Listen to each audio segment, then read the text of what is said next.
Jadi sambil makan ini kita bahas apa enaknya nih? Lagi rame Kominfo.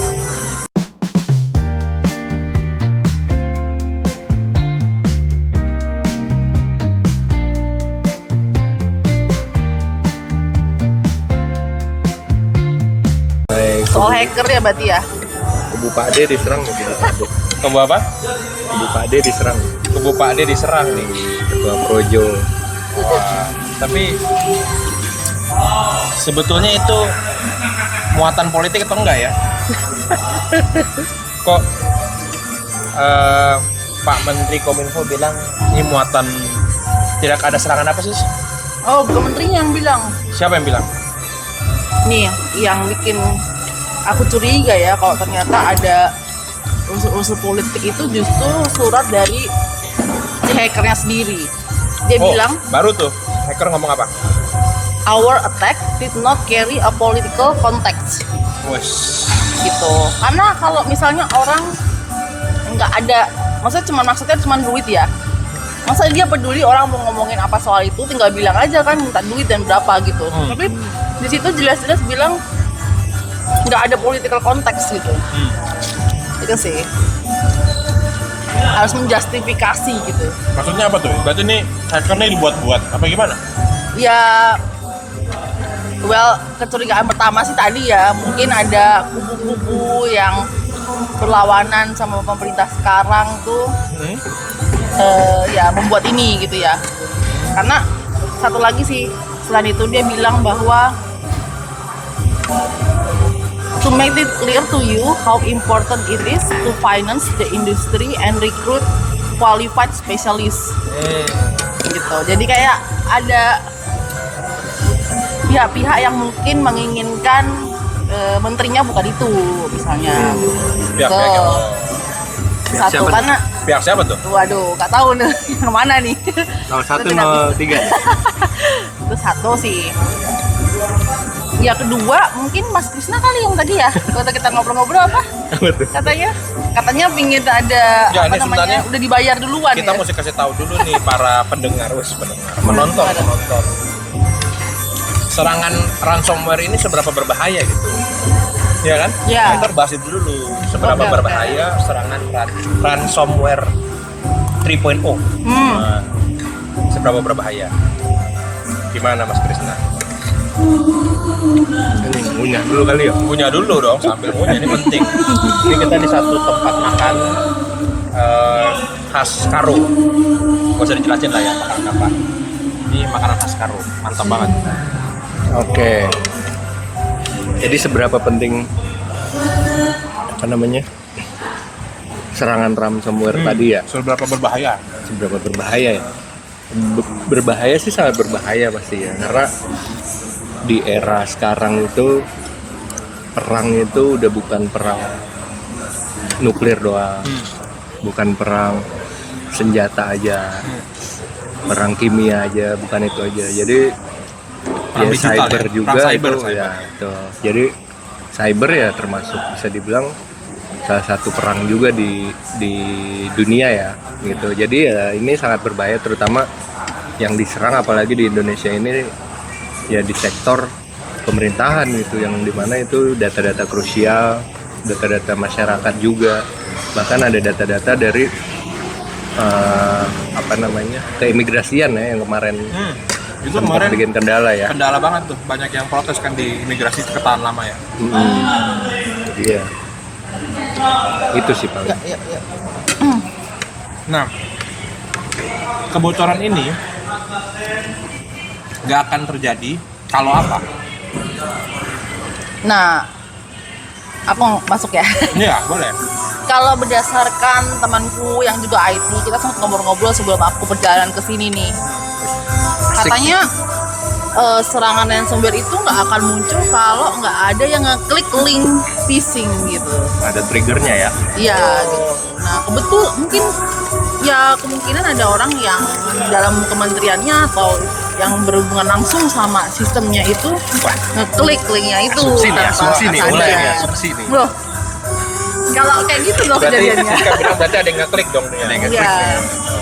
Kayak undangan nikah di WhatsApp ya. Ya, betul. Undangan bodong di WhatsApp.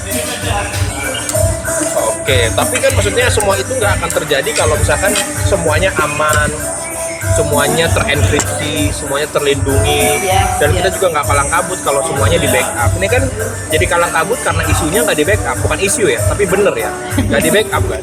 Ya. Nah, menurut kalian nih, siapa yang paling bertanggung jawab atas ini? Harusnya ngapain sih biar nggak terjadi ini? Harusnya ada aksi preventif dong. Ya. Iya dong. Yang bertanggung jawab ya banyak sebenarnya nih, banyak sektor lah. Jadi kan yang namanya keamanan data ini atau cyber security ini kan ya pastinya yang orang bisa mention Kominfo pasti. Terus ada juga BIN, terus mungkin dari TNI ada BAIS dan lain sebagainya gitu ya. Yang dimana fungsinya sebagai pengamanan. Terus karena ada pembobolan ini sebenarnya harusnya dari kita itu ada trial and error lah. Ini kalau kayak gini kelihatan berarti mungkin dari websitenya aja, dari website pemerintah aja nggak pernah di-maintain gitu. Karena kayak gini aja bisa masuk gitu. Ini pasti untuk si actor ya, bahasanya kalau di cyber security itu ini actornya atau hackernya. Jadi dia tes dulu nih, dia masuk nih, bisa masuk kode enkripsinya dan lain sebagainya. Terus dia tes dulu nih, dia masukin A misalnya, tembus nggak? Apakah ada firewallnya atau enggak gitu? Oh ternyata tembus. Terus dia masukin B, oh tembus. Terus tiba-tiba si hacker kaget nih, loh ini ternyata sebesar ini datanya gitu kan, sebesar ini. Makanya bisa dibilang ini salah satu permintaan tembusan terbesar juga, karena biasanya itu minta tembusan cuma berapa belas ribu, ratusan ribu, ini sampai 8 juta. 8 gitu juta. Ya. Dan ini juga bisa dibilang ada, tapi bukan asumsi ya. Jadi ada yang bisa dibilang ada orang, mungkin orang Indo atau juga mungkin afiliator, karena dia bisa tahu nih ini data apa gitu kan. Kan kalau orang awam atau orang luar gitu nggak tahu ini data pemerintah, data apa. Terus dia mungkin bisa baca komen juga dan sebagaimana gitu ya. Itu sih. Berarti maksudnya ini dari dalam serangannya berarti indikasinya. Ya. Ya. Karena dia tahu itu data apa dan data penting. Ya kan? Selain itu data apa, dan dia bisa langsung bilang bahwa tujuannya salah satunya selain pentest adalah untuk tadi permintaan ya, kalau misalnya di sektor itu harusnya orang-orang yang spesialis di situ. Kalau bukan orang Indonesia kan mungkin nggak sampai kepikiran sampai situ ya, apakah orangnya udah pro atau enggak gitu. Loh, berasnya dari bahasa teks nih. Bener kan? Tapi menurut kalian orang-orang yang di BSSN apa tuh ya yang mengolah operator data inilah ya di pemerintahan ini udah orang-orang tepat belum sih? Karena kayak Menteri Menkominfo kita nggak tahu ya basicnya apa ya, ngerti nggak cyber security. Lucu aja gitu, kita ngomongin pemberantasan judi online, ngomongin apa ya, big data gitu kan, tapi data aja nggak di backup ya. Lucu aja gitu, kita ngomongin pemberantasan judi online, ngomongin apa ya, big data gitu kan, tapi data aja nggak di backup ya. Maksudnya orang-orang yang duduk di posisi ini harusnya orang-orangnya kayak gimana gitu. Menurut gua Pak Menkominfo ini belum tepat di posisinya. Ya. Kenapa tuh, Bang? Ya, Nggak tepat di posisinya. Menurut kalian sosok yang gimana yang tepat ini untuk di BSSN, apalagi di Kemenkominfo gitu ya? Sosok yang gimana tuh yang tepat untuk dudukin jabatan ini? Apalagi ini mau periode pemerintahan yang baru kan? Ya. Pertama ya, jadi itu nggak cuma menterinya juga sih yang disoroti ya, tapi dari dalam menterinya juga sendiri ya, pelaksananya pun sendiri. Kalau menterinya aku setuju ya, harus ada background dan pengalaman di bidang IT tersebut ya, karena kan memang related sama hal-hal soal IT gitu kan. Untuk pelaksananya sendiri aku rasa mending untuk tes kemampuan bidangnya didahulukan dong dibandingkan SKD-nya gitu. Asumsi nggak nih? Ya bener dong, didahulukan dulu karena SKD itu bisa untuk sebagai prasyarat aja lah. Kalau misalnya ternyata bidangnya oke di situ, di tes oke kan SKD-nya tuh bisa untuk jadi pikir-pikir apakah perlu nggaknya nih gitu. Ya. apakah mempengaruhi enggaknya. Tapi kalau SKD duluan, orang udah diseleksi SKD duluan, padahal mungkin aja dia secara IT dia jago nih gitu. Mas Desa gimana? Siapa nih? Siapa yang tepat nih ya? Siapa yang tepat nih? Kita ngomongin Menkominfo langsung lah. Siapa kira-kira yang tepat, sosok yang kayak gimana gitu? Sebenarnya kalau ngomongin posisi-posisi gini ya, kayak Menkominfo, terus mungkin kayak yang krusial apa namanya, Menteri Agama apakah harus ustadz, terus Menteri Kesehatan apakah harus dokter gitu kan. Ya sebenarnya paling tidak menguasai basicnya, terus dia riset juga, punya pengetahuan di bidang ya banyak lah. Menkominfo kan nggak cuma ngurusin malware gini aja ya, dia ngurusin manajemen juga gitu ya. Itu basicnya masih dilihat gitu.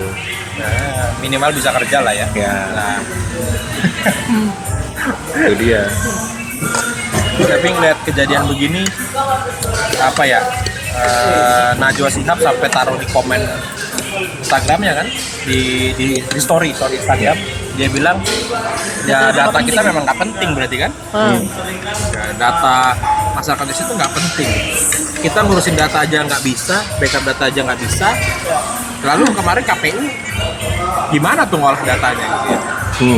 Ini kan, Mungkin Najwa juga udah capek juga kali ya, karena pemerintah itu punya statement atau punya reason itu selalu sama. Setiap terjadi sesuatu hal yang besar gitu ya. Contoh misalnya kayak dolar tiba-tiba membengkak, pasti bahasanya jadi negara lain juga seperti itu. Ini lagi perihal apa namanya, malware ini di negara lain juga seperti itu. Itu alasannya yang itu aja gitu, bukan memberikan clarify yang gentle lah gitu. Ya akuin aja kalau memang pertahanan cyber security kita lemah. Ya. Ya mungkin Najwa juga sampaikan seperti itu karena sampai nggak backup itu kan berarti sama sekali tidak ada effort ya gitu. Karena kalaupun misalnya nih mereka sadar kalau itu kurang kapasitas dalam bidang IT, kan mereka bisa untuk lakukan delegasi ke vendor ya kan sebenarnya. Tapi ketika sama sekali tidak ada backup, sama sekali usaha seperti itu kan berarti sama sekali nol nih ya kan usahanya gitu kan. Mungkin Atau vendornya kan uangnya berbayar. banyak, udah keserap tuh 700 M loh, udah diserap sama Menkominfo ya. Keserap. Kita banyak ngomongin Menkominfo, ntar nggak tayang nih YouTube. Tahu-tahu nggak ada penontonnya gitu. ya mungkin proses atau project backup ini secara value kecil kali, dia mau ngambil margin dari mana gitu kan. Mungkin Oh, ini kan ngurusin yang lain, judi online gitu diurusin. Atau jangan-jangan ini karena judi online, waduh. jadinya di-hack. Tapi kabar terbarunya kan udah minta maaf ya. Ya, Emang Hackernya. hackernya minta maaf. Hacker minta maaf tuh. Hacker Nah, beneran justru apa gimmick gitu ya? justru itu di dalam suratnya tadi yang aku sampaikan di awal ya, dia bilang untuk attack-nya nggak ada political context gitu. Itu sih. Pure minta uang gitu ya. Berarti uangnya udah dikasih dong, udah minta maaf. Waduh, itu. Gimana? Uangnya udah dikasih belum? Coba di komen. Uangnya udah dikasih belum? Ngasih uang atau enggak gitu kan. Iya. Ya sekarang pikir aja, orang awam harusnya bisa mikir ya, sebesar ransomware group gitu, masa dia cuma sorry ternyata sebesar ini impact yang gue kasih, ya udah gue cabut ya, gue buka lagi nih. Tuh. Tapi lu hati-hati ya, besok lu mesti yang benar nih ngurusinnya, kalau enggak gue balik lagi. Masa gue udah capek. Iya. Tapi itu kan semua udah dijual di dark web. Yang udah dijual gimana datanya? Kayak Iya. kan? Yang udah dijual gimana datanya? Bisa dipulihkan. Gitu. Ya miris aja ya negara ini. Berarti bener dong kata Bung Karno ya. Iya. Musuh kita sekarang ini adalah Negara kita, orang-orang di negara kita sendiri ya. Bangsa kita sendiri. Benar. Jadi tolong diprediksi teman-teman. Apanya nih? Tolong diprediksi kira-kira Pak Projo ini, Pak Budi ini, Ketua Projo ini baiknya di posisi apa sebetulnya? Karena ngurusin judi doang gitu. Iya kan? Itu Bener, aja udah bilang kesusahan. Hah? Akhir-akhir ini kan bilang susah lingkungan ya. untuk menutup akses judi online. Iya. Udah dari awal kali itu harusnya. Iya, kita bahas tuh judi online kan. Gimana nih? Kayaknya Pak Projo apa nih? Cocoknya Kayaknya cocoknya dia menteri apa nih? Pak, tolong denger Pak. Pak Projo nih cocoknya ketua tim ses lah, dia banyak soalnya. Nggak usah jadi menteri Pak. Kalau gentle lebih baik mundur kalau menurut saya. Jadi ketua umum partai Projo. Nah, bikin partai, bikin kader-kader yang baik, kader-kader yang capable lah ya untuk pemerintahan. Itu cocok Pak kayaknya Pak. Menteri-menteri sebelumnya juga dong. Apa? Menteri sebelumnya juga dong. Karena kan berarti backupnya datanya nggak ada dari sejak kapan. Nah, jadi nggak bisa disalahin juga Pak Menteri sekarang. Ya. Jadi yang dulu. Dan pejabat-pejabat dirjen sekarang, pejabat-pejabat karir dalam kementerian itu kan harusnya punya andil. Iya betul. Ya nggak? Berdiri lama loh kan. Bener. Bisa di backup. Mereka tuh di pemerintahan ada KPI apa OKR nggak sih sebenarnya? Ya. Jadi objektif goalsnya tuh Terarah. kayaknya di Kemendikbud ada mungkin. Mungkin KPI Gojek ditarik ke situ. iya, kok kayak Gojek ditarik sama Pak Nadiem ya. Kayak mungkin ya. Maksudnya aku kayak setiap menteri di reshuffle itu kayak fokusnya beda. Ya kan? Menonjolnya beda. Dan ini yang paling esensial loh. Data kan. Iya. Kok bisa gitu? Data nggak di backup. Kok bisa bilang ada anggaran kok nggak salah ya? Bahas tentang anggaran kan di DPR tuh. Kok bisa gitu? Emang fokusnya kemana gitu? Yang paling dasar aja kok nggak dijaga gitu. Ibarat main bola ini kan passing ya. Lu nggak bisa passing, kenapa lu harus main bola? Kalau lu nggak bisa passing ya jangan main bola lah. Betul. Ya kan? Ya, ini esensial banget data. Jadi ya miris banget. Jadi apa nih pesan-pesan buat Pak Menkominfo, BSSN, dan pemerintah yang menjabat, para stakeholder yang mengolah dan operating data ini, kira-kira apa pesan-pesan buat mereka nih? Pesan-pesan dari kita para anak-anak muda. Milenial. Milenial. Ibu Gen Z ya? Siska Gen Z ya? Siska di apa namanya? Di bawah Gen Z apa? Baby Boomer. Baby Boomer. Apa pesan-pesannya Mbak Siska? Dari Mbak Siska deh. Siska boleh. Saya ngunyah dulu nih. Kayaknya kalau dari aku sih pesannya mungkin jadi mulai dari Menkominfo ya yang sangat kritikal untuk era digital ini kan. Kayaknya perlu ada fit and proper test deh buat ya terutama menterinya gitu ya, menjabat di sana ada fit and proper test, emang mengerti nggak, memahami nggak, harus apa kayak gitu-gitu ya, sama kayak perusahaan swasta aja kan ada rekrutmen gitu ya, ngetes gitu kan. Terus buat karyawan-karyawannya juga ya apa disesuaikan gitu ya, kayak tadi yang aku bilang, utamakan kemampuan bidangnya dulu gitu. Tapi Pak Budiman Sujatmiko cocok tuh jadi Menteri Menkominfo. Tuh ada background IT-nya ya. Diman apa ya jurusannya ya, lupa. Tapi ya bisa, boleh dicoba. Iya kan? Ya Atau ya Pak Nadiem aja lah. Oh bener. Ya? Iya. Pak Nadiem Makarim yang pernah ada startup. di startup. Ya, bikin unicorn startup besar. Kenapa enggak dia? Ya? Bener. Gitu. Itu sih. Atau para purnawirawan atau pejabat-pejabat kepolisian dan pejabat TNI yang memang di intelijen gitu. Iya. Ya kan? Bekas kabais gitu ya. Itulah yang difungsikan. Dan mungkin sosialisasi untuk tidak waspada dengan phishing ya gitu. Karena kan tadi ya triggernya jangan-jangan ada yang ngeklik gitu loh. Sampai terjadi ransomware ini gitu kan. Susah deh tapi kalau itu Baby boomer. untuk rakyat Indonesia ya. Bisa jadi. Orang link apapun di sekilas Twitter kementerian loh. Sekelas kementerian loh. Ya kan? Krusial tuh. Ya, Kalau ngeklik masa di link kantor gitu kan. Mas Krisna, apa pesan-pesan buat ya? Pak Prabowo nih yang akan set up buat men-set up pemerintahan yang baru buat Pak Prabowo ya, buat Pak Prabowo sama Mas Gibran nih. Sebenarnya untuk cyber security ini kan udah sempat dibahas di debat capres ya kalau nggak salah. Nah itu mungkin Pak Prabowo bisa dengerin tuh saran-saran dari kedua temennya ya, dari 0103 perihal cyber security gitu. Terutama di bidang pertahanan gitu. Pertahanan kita nggak cuma beli tank aja, beli maung aja gitu. Nah ya kita harus tetap maintain setiap data-data kita, terutama data pemerintahan, situs-situs pemerintahan, terus tools-tools pemerintahan gitu ya. Karena yang sekarang terjadi itu lebih bersifat kurangnya maintain, sama mungkin orang-orang yang kurang tepat ada di posisi itu. Jadi mungkin banyaknya orang-orang tua yang nyuruh-nyuruh doang gitu. Sementara dia nggak bisa secara teknis, kurang memadai. Itu sih. jadi ya harusnya Pak Gibran ngalah ya. Pak Gibran kan yang lebih muda dan memahami digital ini kan sebenarnya. Ya. Mudah dan berbahaya. Nah, mudah dan berbahaya. Ya, pesan-pesannya itu harus banyak mendengarkan dan kerjaan hal-hal, kalau kerja tuh perhatikan hal yang basic dulu Pak. Betul.